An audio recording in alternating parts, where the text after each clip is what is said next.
কি দেখে কি মনে হচ্ছে? চিলি চিকেন তো, কিন্তু এটা চিলি চিকেন নয়, চিলি এঁচোড়। কিন্তু স্বাদে চিলি চিকেনের থেকেও কোনো অংশে কম নয়। প্রথমে এই এঁচোড়টাকে হলুদ আর নুন দিয়ে সিদ্ধ করে নিয়েছি। খুব ভালো করে সিদ্ধ করে নেওয়ার পর এইটাতে আদা রসুন পেস্ট পরিমাণ মতো, তারপরে একটু তেল পরিমাণ মতো মিশিয়ে সোয়া সস দিতে হবে। এর সাথে একটু গোলমরিচ গুঁড়ো দিলেও খুব ভালো লাগবে।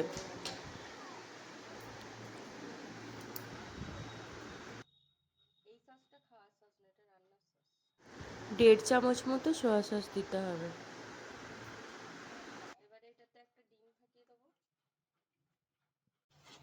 এবারে লঙ্কার গুঁড়ো দিয়ে দেওয়া হচ্ছে, তারপরে ডিমটা ফাটিয়ে দেওয়া হবে।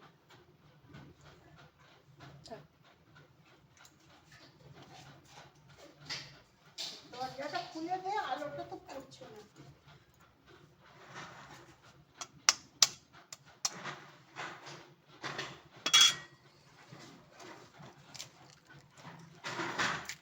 এটা আগে মাখিয়ে নেবো।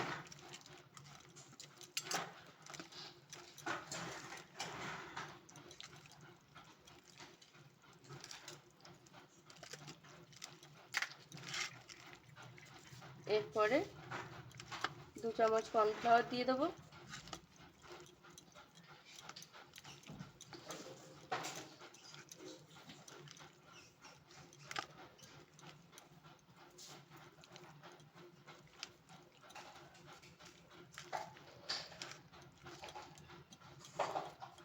মাখার মতো করে কর্নফ্লাওয়ারটা দিতে হবে।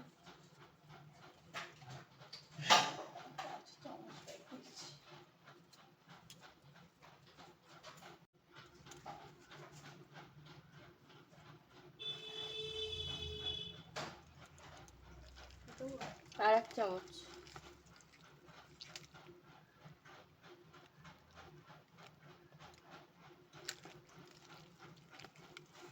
এটা যদি টাইট করে মাখা হয়ে যায় তাহলে ঠিক আছে, নাহলে আবার দিতে হবে।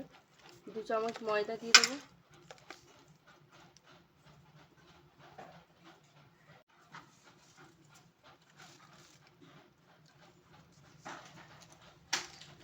এবারে এগুলোকে কোট করে ভাজা হবে।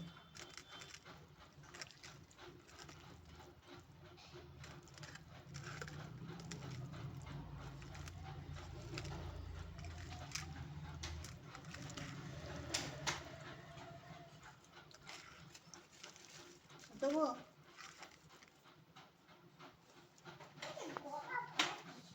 এখন লাল লাল করে ভাজা হচ্ছে, একটা একটা করে ভেজে নেওয়া হচ্ছে,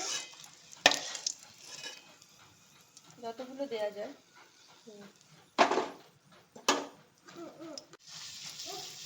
এরকম করে ছাড়া হচ্ছে।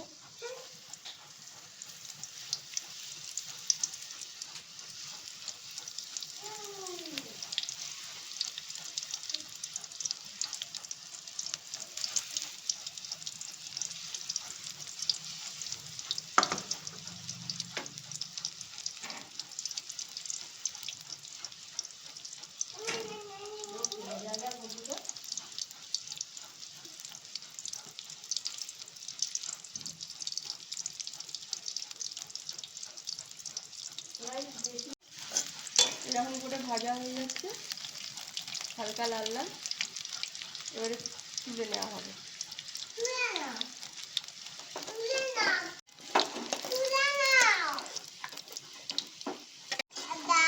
তুলে নেওয়া হচ্ছে। এগুলো এরকম করে সবগুলো ভেজে নেওয়া হবে।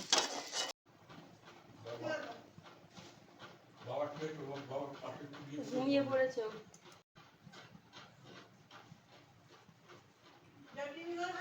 এবারে প্রথমেই কড়াতে গোটা গরম মশলা দিয়ে দিচ্ছি।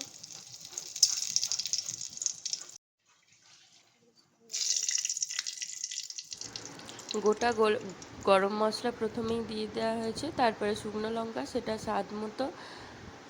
কেউ যদি চায় তাহলে বেশিও দিতে পারে শুকনো লঙ্কা। এরপরে চিলি চিকেনে যেরকম পেঁয়াজ কাটা হয় এরকম বড় বড় করে পেঁয়াজ কেটে প্রথমে ট্রান্সপারেন্ট করা অবধি ভেজে নেওয়া হবে।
রসুন কুচি এরকম করে রসুন দিয়ে দেবো। পেঁয়াজটা ট্রান্সপারেন্ট করে ভাজা হয়ে গেছে, এরপর রসুন দিয়ে দেওয়া হচ্ছে।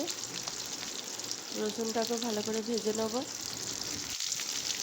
এক্ষেত্রে রসুন সবসময় কুচিয়ে কাটা হয়, এক্ষেত্রে কিন্তু রসুনের পেস্ট চলে না।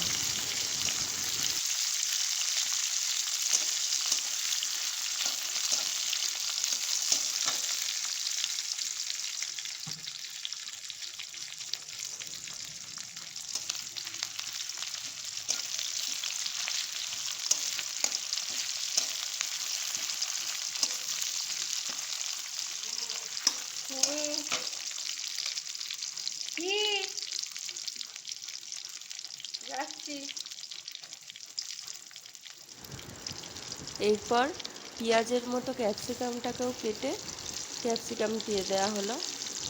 ক্যাপসিকামটাকে একটু ভালো করে ভেজে নেওয়ার পর আমরা টমেটো দেব।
এরপর পরিমাণ মতো নুন দিয়ে দেওয়া হলো, পরিমাণ মতো লঙ্কার গুঁড়ো,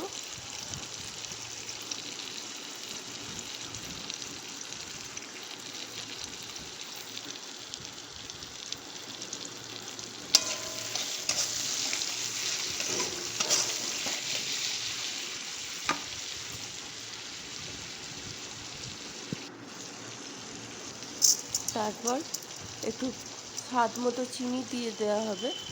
চিলি চিকেন, চিলি পনির, চিলি এঁচোড় এগুলো হালকা একটু মিষ্টি মিষ্টি ভাব থাকে, তো সেই মতো চিনিটাও দিয়ে দেওয়া হলো। তারপরে টমেটো সস 2 চামচ,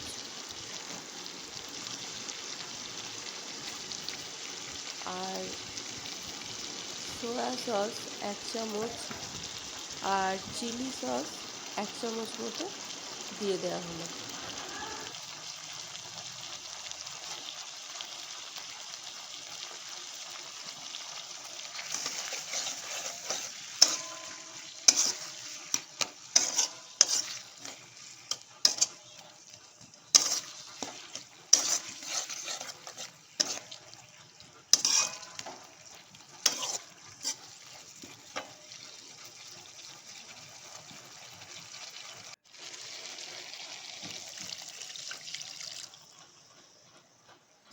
এরপর 2 কাপ মতো জল দিয়ে ফুটতে দিতে হবে।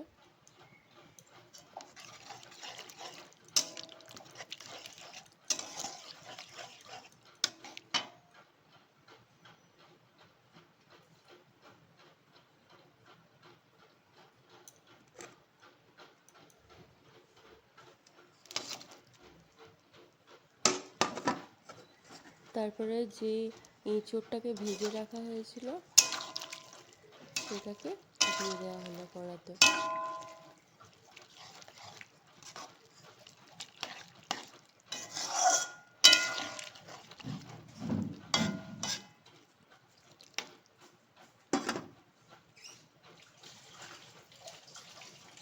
এরপর জলেতে কর্নফ্লাওয়ার গুলে রেখে দিয়েছিলাম, 2 চামচ কর্নফ্লাওয়ার দিয়েছিলাম, আর সেটাই এই রান্নার সাথে ঢেলে দিলাম।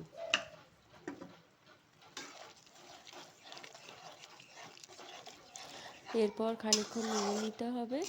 এই রান্নাটা প্রথমে জল দিলেও ফুটতে ফুটতে লাস্টে যখন ঠান্ডা হয়ে যাবে তরকারিটা, তখন দেখবেন পুরো থকথকে হয়ে গেছে, পুরো বসে গেছে রান্নাটা। এই কর্নফ্লাওয়ার দেওয়ার জন্যই কিন্তু এটা হয়ে যায়। খানিকক্ষণ ফুটবে, তারপর বসে গেলে একটু হালকা অফ করে দেবো ফ্লেমটা। দেখুন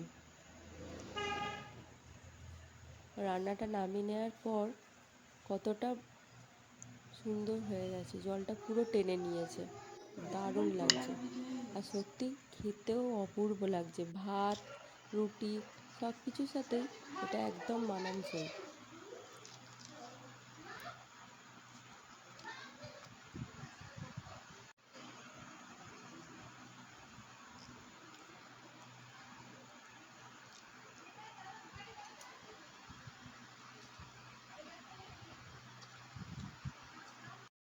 বলুন কেমন হয়েছে খেতে?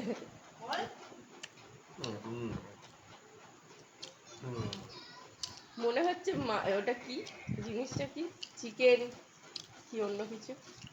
যা হচ্ছে আমি বুঝতে পারছি না, কিন্তু অসাধারণ খেতে হবে। আমার অ্যাপেটাইটটাকে আমি নষ্ট করতে পারছি না, আমার খেতে দিন দিয়ে। ভালোই হয়েছে, বুঝতেই পারা যাবে না যেটা এঁচোড়, চিকেনই মনে হচ্ছে।